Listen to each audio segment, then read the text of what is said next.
My name's Robert Funston. I've been in the sales industry for about 38 years. Initially I was interviewed by Hasan, who when he went through my background and spoke to me for about an hour and a half or something, so I really said he hadn't heard this type of information anywhere else, and convinced me to do a form of sort of sales training which I've done before for many years, at different times with different people. My background is initially with patents, selling products to overseas. At the age of 22 I had 6 provisional patents. I had 12 products. I sold 1 to Black & Decker. I dealt with Ring Grip, HPM, Skillshare, Lawrence & Hanson and several other companies as well as that. Started off initially doing that. From there I went into manufacturing and producing my own products with a company called Eltron Innovations. We sold those, or the products, through all the major chain stores throughout Australia, John Dank stores, True Value, Mitre 10, Bunnings, the whole lot. And from that you're dealing with people at a corporate level, you're dealing with probably top-end sales, getting products into large organisations, dealing with companies overseas. So it's a very good background and good basis for learning to sell properly. And from there I've really studied communication, selling techniques, psychology to a degree, which is really what selling's all about. From there I progressed to real estate. I had several different businesses in the meantime, but I progressed into real estate. I enjoyed the selling more so than anything else, and it's something that came naturally to me. But, at the moment I'm in the real estate industry, and the real estate industry is probably, if you analyse it, the simplest of all businesses. You don't really require, you don't produce, you don't manufacture, you don't import, you don't really have stock you've got to contain or warehouse. You just market what you do. The product belongs to the vendors, then you on-sell it. It's really quite a simple business in reality, but what you've got to be good at, and most people are not aware of it, is the way that you communicate with people. There's 4 base temperaments. Unless you understand people, you really, if you look at the statistics, it's 7% communication of the words you speak, 38% is the tonality of your voice, and 55% is your physiology. Now, if all you do is work on scripts and dialogues and what you say to someone, when the communication aspect is 93%, your body language and voice tone, you're really pushing uphill to make a career of that. That's why it's the same statistics with real estate as starting your own business or trading shares. It's something like 85% finish in the first 2 years, 7% remain in it, 8% finish after the first 2 years. That's not good statistics for people entering real estate, and most people think it's an easy job, but it's not. You can really put them in line with occupation. One is the director, the business owner, a driver sort of person. The other is the studious type, which is engineers normally. If you're talking to them and you can pick a person's occupation quite easily. Engineers, school teachers, studious, learned people. Then you've got the emotional, the feeler. They work in some type of environment where they're helping people. Then you've got the entertainer type, salespeople type, and that's a particular type of person. They're a people type of person. Now they'll all buy different types of houses. For example, a choleric person, which is someone similar to myself, will buy a big, flash, ostentatious house. A fellow that's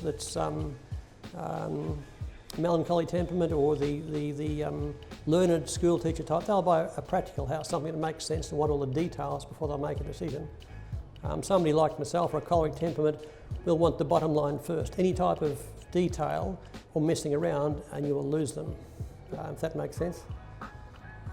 With the emotional, the feeler type person, they've got to be encouraged and nurtured to feel secure in themselves before they'll make a decision. And the sanguine temperament will buy a house. They'll buy the previous one, will buy a house that's emotionally reassuring, cottage type, rose garden, bullnose red. That's the type of the house that they'll tend to like or purchase. The sanguine temperament will want a place that's colourful, open plan living, good for entertaining. My conversion rate, which was actually a sales manager did that, it was 1 in 3. The other staff was 1 in 27, 1 in 22, 1 in 15, 1 in 11 and 1 in 5. So knowing what you're doing makes that much difference. So on one hand, you're doing a lot of work, thinking you're busy, working in the industry, but getting not much back in return for that. So really, to be successful, if you've got a conversion rate of 1 in 3 or 1 in 4, compared to 1 in 27, you've got to work 6 or 7 times as hard to earn the same amount of money. Into the bargain, what you're doing is you're burning people along the way. The people you run into, you don't do business with, didn't do business with you for a reason, right?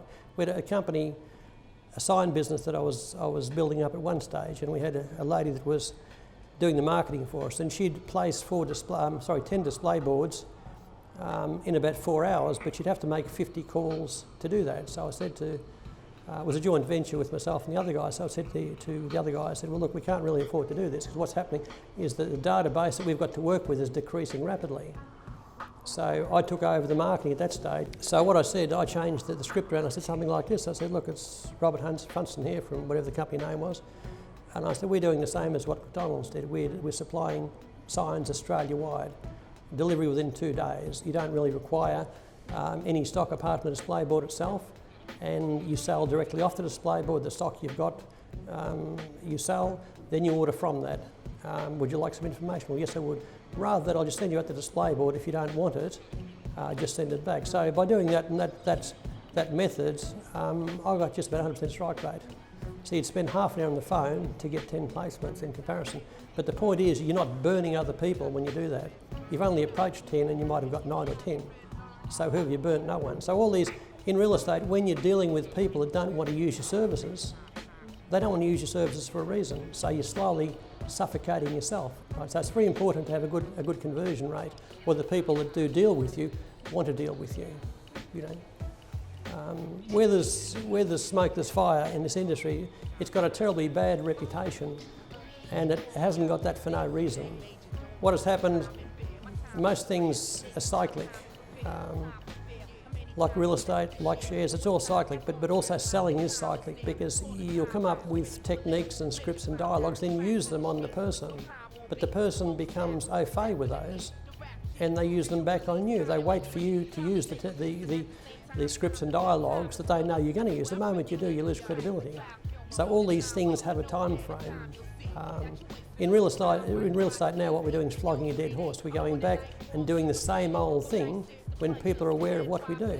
What people want mainly now is someone that they can trust. If you get through all the nonsense, what they want is someone who'll get them a good price and they can trust and they feel comfortable doing business with. If you've got that and you transmit that to somebody else, you're in business. It's as simple as that. That is what they want nowadays. All these techniques worked initially, not an issue, but now we've got, you can't cold call, you can't drop letters, all these things you can't do. They don't like your door knocking. So what we used to do that was acceptable, because at that stage it was new, was okay, but now it is no longer feasible to do that. With communication, 7% of communication are the words that you speak.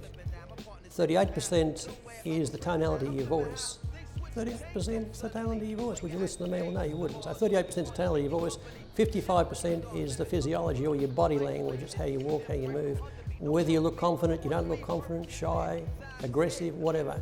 So what happens in this industry is that most of the training is done on the 7%, not on the 38% and not on the 55%. So if you were starting a business and you could do something or focus on something that would give you 7% or something that would give you 93%, where would you focus, do you think? You'd be crazy to focus on the 7%. But see, communication is actually subconscious. You've got your conscious mind and you've got your subconscious mind. Your conscious mind wants to do what it wants, believe what it wants, but your subconscious mind knows what the truth is. That's why they'll say you've got 30 seconds if you're face to face with someone for you to impress them enough to want to use you. Well, what's the 30 seconds? Is that the words you use? No, it's not. It's your tonality, your physiology, what they think you are. What they think you are in relation to them dealing with you. Can I trust him? Can't I trust him? He said this, he winked, he didn't look this, he didn't look that. So the communication takes place. As last time we were fiddling around doing this, if you walk into a room and you walk slumped over with your head bent over a bit and you walk shyly, the person thinks, well, he's got no confidence. If a guy walks in and he's confident, but nothing's been said, so like it or not, you assume a lot about people before they even speak. And what you assume, you'll pay more attention to than what they actually say. You said this, but you don't look successful. You come to buy this car, which is Rolls Royce, you're dressed in overalls, and you don't look that competent. Well, yeah, who would know? But the point is with it, they're all assumptions. but people communicate subconsciously. So what you've really got to do, you've spent all your life learning to speak the word, which is 7%. You've really got to change a paradigm. You've got to be out of the box looking in, and you've got to, the way that you phrase your words, the way that you speak, you've got to look at yourself externally and see how you walk, how you talk, how other people see you, right? Because without fail, most people I know will say, oh, I don't want to see myself videoed, I don't want to speak on camera, I don't want my picture taken, I don't want to hear myself speak, because that is the first time that they hear themselves. So other people, when they first hear them, will tend to think the same thing. But because the people that you might hang around with have had time to get used to, you know, you're okay, you're fine, but initially they will assume whatever they're going to assume in relation to how you present yourself. Just getting back to what we're talking about different temperaments. A choleric person makes a decision instantly. A sanguine temperament will make a decision reasonably quickly. Melancholy, they're conservative, they take time to think things through. And the phlegmatic temperament needs very poor decision makers, but on average people are what you call a 3-time convincer. They've got to be told the same thing in 3 different ways before they'll make a decision. A choleric will make it once, a person who's a sanguine or phlegmatic might be a 6 or 7-time convincer. They've got to be told over and over again before they're convinced to make a decision. That's really important when you're dealing with people in sales, to understand that. You don't just tell them something once and think, well, yes, the job's done, because it's not. You've got to tell them over and over again, but in different ways. They don't say, what are you, you're repeating yourself, so you've got to do it in different ways. That makes a big difference. This type of training, although it's sales training, it really is more life training, because whether it's in selling to somebody buying a product, you're still selling in relation to your children, whether it's a drug dealer that listens to you, or whether it's yourself, or they listen to parents or whoever. So it really is a personal development, lifestyle type of training. It happens to be good for sales, because it really is the same deal.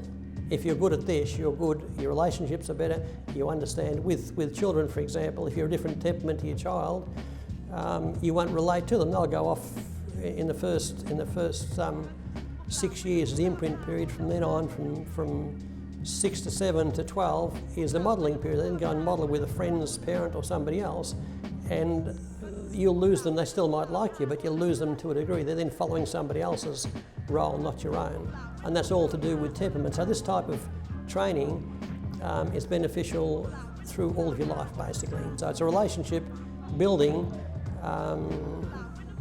type of training. It's understanding how people communicate, and it's not just through words. Words are the smaller part of it. What we've done here today really is just an overview. It's a long journey, but it's awfully good fun, because when you find you're at work getting better results, your wife's better, your kids are better, it doesn't get a lot better than that. So it really is just learning.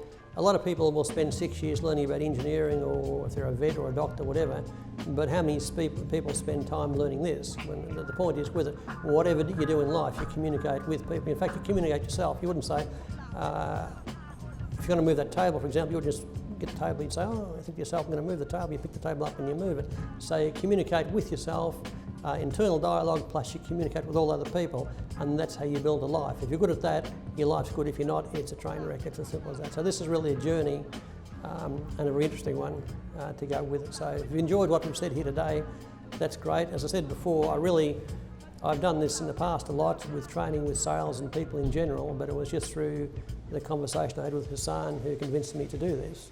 So we're doing a series which will be every Friday for a while, basically. So if you've got any questions, feel free to leave a notation on the bottom, or just some form of comment, and I'll get back to you during the week in relation to that, and just go from there. That'd be great. Thanks.